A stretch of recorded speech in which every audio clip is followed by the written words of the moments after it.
Hello बच्चों, आज हम लोग पढ़ेंगे कक्षा 9 स्पर्श भाग 1 का पाठ 13। ये 2 कविताएं हैं। इसमें नए इलाके में खुशबू रचते हैं हाथ, और इसके कवि हैं अरुण कमल जी, जो कि 1954 में इनका जन्म हुआ। इस कविता के माध्यम से कवि हमें बताना चाहता है कि दुनिया में कुछ भी परमानेंट नहीं है, स्थायी नहीं है। आज है कल बदलेगा, कल होगा तो परसों बदलेगा। कोई भी चीज़ परमानेंट नहीं है, वो ये हमें बताना चाहता है। और परिवर्तन जो है वो हमारे जीवन का सत्य है। पहली कविता का सार देखते हैं, जस्ट उसका। प्रस्तुत कविता में पहली कविता नए इलाके में कवि ने एक ऐसी दुनिया में प्रवेश करने के आमंत्रण का उल्लेख किया है जो एक ही दिन में पुरानी पड़ जाती है। इस कविता के आधार पर कवि इस बात का ज्ञान देना चाहता है कि जीवन में कुछ भी स्थायी नहीं होता, अर्थात कोई भी वस्तु या जीव हमेशा के लिए नहीं रहते। कवि के साथ अक्सर ऐसा होता है कि वह अपना रास्ता ढूंढने के लिए पीपल के पेड़ को खोजता है, परंतु पीपल के पेड़ काट दिया गया है। फिर कवि पुराने गिरे हुए मकान को ढूंढता है, परंतु वह भी उसे अब कहीं नहीं दिखता। कहने का तात्पर्य यह है कि कवि को अब बहुत से मकानों में बन जाने के कारण घर का रास्ता ढूंढने में परेशानी का सामना करना पड़ता है। कवि कहता है, जहाँ पर रोज ही कुछ नया बन रहा हो और कुछ मिटाया जा रहा हो, वहाँ वह अपने घर का रास्ता ढूंढने के लिए आप अपनी याददाश्त पर भरोसा नहीं कर सकते। कवि कहता है, एक ही दिन में सब कुछ इतना बदल जाता है कि एक दिन पहले की दुनिया पुरानी लगती है। ऐसा लगता है जैसे महीनों बाद लौटा है। कवि कहता है कि आप सही घर ढूंढने का एक ही उपाय है कि हर दरवाजे को खटखटा करके पूछो कि क्या ये सही घर है। यहाँ छोटी सी कविता है। आपका कहीं किसी शहर में पुराना घर हो और आप वहाँ जाएं और एक 15 दिन बाद ही आप वापस पहुँचें तो आपको सचमुच में कुछ नहीं मिलेगा। कहीं पे लगे, अरे ये यहाँ पे तो एक नल हुआ करता था, यहाँ पे तो एक पेड़ हुआ करता था, आज वो पेड़ नहीं है। या आपने कोई मार्क्स बना रखे हो, दिमाग में सोच रखे हो, तो आपको वो मार्क मिलेंगे ही नहीं, क्योंकि वहाँ कोई और नई बिल्डिंग बन जाती है। क्योंकि आजकल हर दिन नया कुछ हो रहा होता है। आप बड़े शहरों में देखिए, कभी ऐसा होता ही नहीं है कि वहाँ पे काम कंप्लीट हो। हमेशा कभी सड़कें बन रही हैं, तो कोई बिल्डिंग बन रही है, कोई मॉल बन रहा है। तो जब जहाँ पर इतना परिवर्तन, इतना फास्ट परिवर्तन है, वहाँ पर आपको अपनी स्मृतियों के भरोसे आप कैसे रह सकते हैं। पहले तो क्या होता था, इतनी जल्दी परिवर्तन होता ही नहीं था। हमें सदियों से पता था, अरे वो जो एक गांव में पीपल का पेड़ है ना, बाएं चले जाना, वहाँ पर एक तुमको नल मिलेगा, उसके बगल वाला घर हमारा है। आप किसी को ऐसे भी बता सकते थे, लेकिन आज नहीं है। आज आपको गूगल मैप देखना पड़ता है। हर दिन आप गूगल मैप से अगर कहीं घूमने जा रहे हो तो वो एक नहीं 4 रास्ते बताता है आपको। क्यों? क्योंकि इतना परिवर्तन है, इतने रास्ते इतनी जल्दी बन जाते हैं। तो इस परिवर्तनशील दुनिया में कुछ भी स्थायी नहीं है। आपको कुछ भी याद करने के लिए अपने स्मृति पटल पर, अपनी यादों पर भरोसा आप नहीं कर सकते। क्या कर सकते हैं? फिर आप सब जगह जा जाके पूछे, अच्छा ये यही घर है क्या? उससे पूछे, क्या यही घर है? आपको ये करना पड़ेगा, और यही एक इलाज है, इसका रास्ता है। कहने का तात्पर्य यहाँ पर कहना क्या चाहता है कवि, कि ये सब कुछ इतनी जल्दी बदल रहा है दुनिया में, तो आप अपनी यादों पर भी भरोसा नहीं कर सकते। कविता देखते हैं, इसका भावार्थ समझते हैं। पंक्तियां देखिए। इन नए बसते इलाकों में जहाँ रोज बन रहे नए नए मकान, मैं अक्सर रास्ता भूल जाता हूँ। वो रास्ता है, इलाका मतलब क्षेत्र, कोई ऐसा क्षेत्र जहाँ पर रोज नए मकान बन रहे हैं। मैं अक्सर रास्ता भूल जाता हूँ। कवि कह रहा है, मैं जब भी जाता हूँ तो मैं यहाँ रास्ता भूल जाता हूँ, क्योंकि हर दिन कोई नया मकान बन जाता है। व्याख्या। कवि कहता है, शहर में नए मोहल्ले रोज ही बसते हैं। ऐसी जगहों पर रोज नए नए मकान बनते हैं। रोज रोज नए बनते मकानों के कारण कोई भी व्यक्ति ऐसे इलाके में रास्ता भूल सकता है। कवि को यह भी परेशानी होती है, वह भी इन मकानों के बीच अपना रास्ता हमेशा भूल जाता है। आगे की पंक्तियां बच्चों। धोखा दे जाते हैं पुराने निशान, खोजता हूँ ताकता पीपल का पेड़, खोजता हूँ ढहा हुआ घर और जमीन का खाली टुकड़ा जहाँ से बाएं मुड़ना था मुझे। फिर 2 मकान बाद बिना रंग वाले लोहे के फाटक का घर था, 1 मंजिला। अब ये सब उसकी स्मृतियों में है कि वो घर था उसका, और वो जाता है वहाँ पर, कोई निशान उसने बना रखा था कि एक पीपल का पेड़ होगा, और उससे जो है वो पास में एक ढहा हुआ, मतलब गिरा हुआ, ध्वस्त, टूटा फूटा सा एक घर था, और साथ में एक जमीन का खाली टुकड़ा भी था। बाएं मुड़ना था। बाएं मुड़ करके फिर 2 मकान छोड़ करके एक बिना रंग वाला लोहे का गेट लगा हुआ था, फाटक मतलब गेट था, और वहां पर 1 मंजिला घर था, जिसकी एक ही मंजिल थी, वो मेरा घर था। अब ये सब उसकी स्मृतियों में बना हुआ है कि ऐसे जाएंगे, फिर पेड़ आएगा, फिर टूटा वगैरह आएगा, फिर गेट आएगा, और फिर उसको घर मिल जाएगा। लेकिन आजकल क्या हो रहा है, आज आप ऐसी स्मृतियों में जाओ तो पता चलेगा आपको कि वहाँ कोई नया घर बन गया, कोई पार्क बन गया, कुछ बन गया और आपको आपका या पहचाना हुआ घर नहीं मिलेगा। व्याख्या देखिए, कवि कहता है कि जो पुराने निशान हैं वे धोखा दे जाते हैं, क्योंकि कुछ पुराने निशान तो सदा के लिए मिट जाते हैं।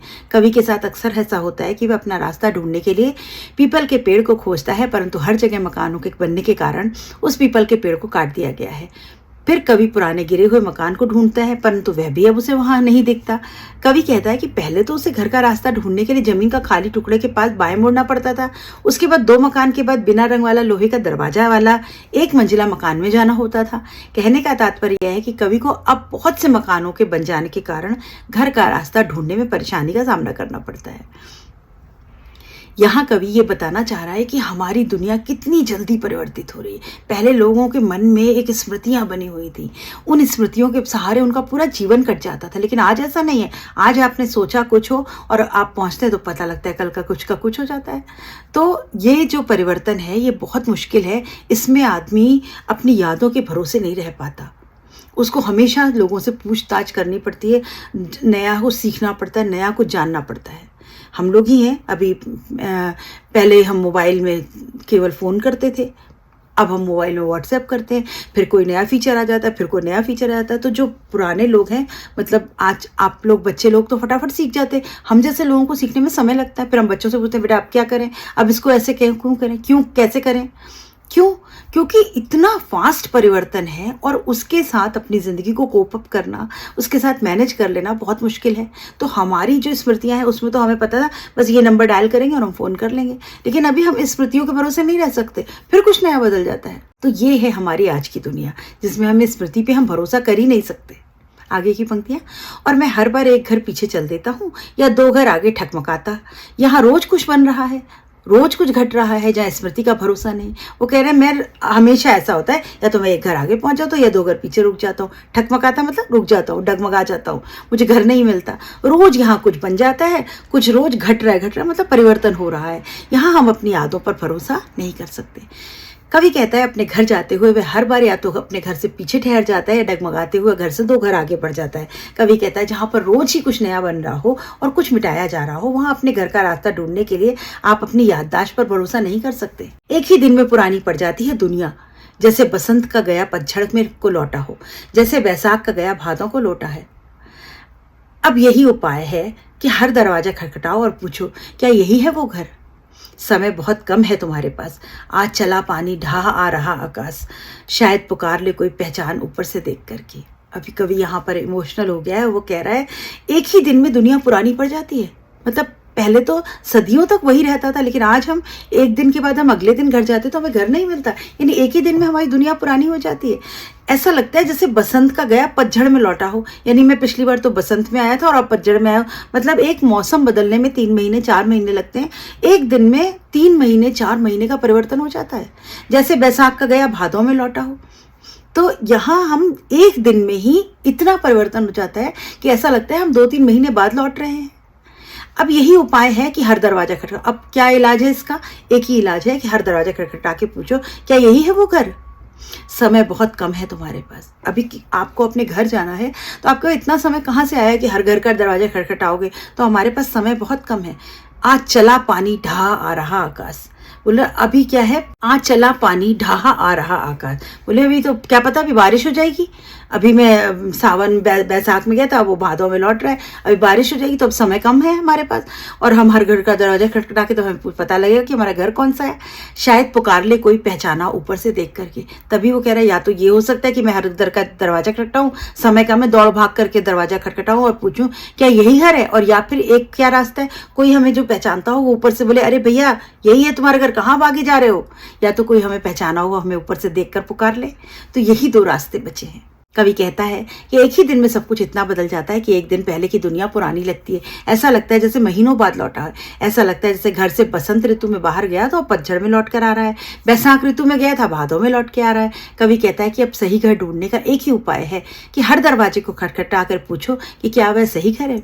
कवि कहता है उसके पास अपना घर ढूंढने के लिए बहुत कम समय है, क्योंकि अब तो आसमान से बारिश भी आने वाली है और कवि को उम्मीद है कि कोई परिचित, कोई जाना पहचाना आदमी उसे देख लेगा और आवाज लगा करके उससे उसके घर ले जाएगा। मतलब अपना ही घर ढूंढने के लिए हमें दूसरों के सहारे की जरूरत है। इतना परिवर्तनशील है हमारा समय आजकल।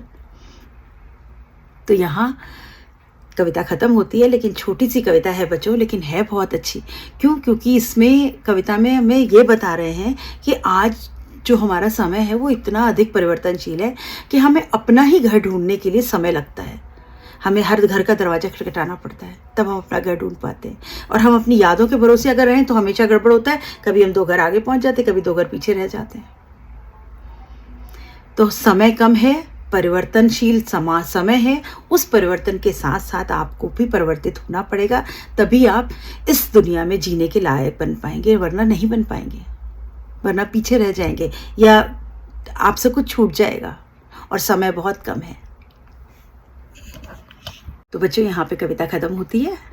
मिलते हैं अगले वीडियो में इस कविता के प्रश्नोत्तर के साथ। Good bye.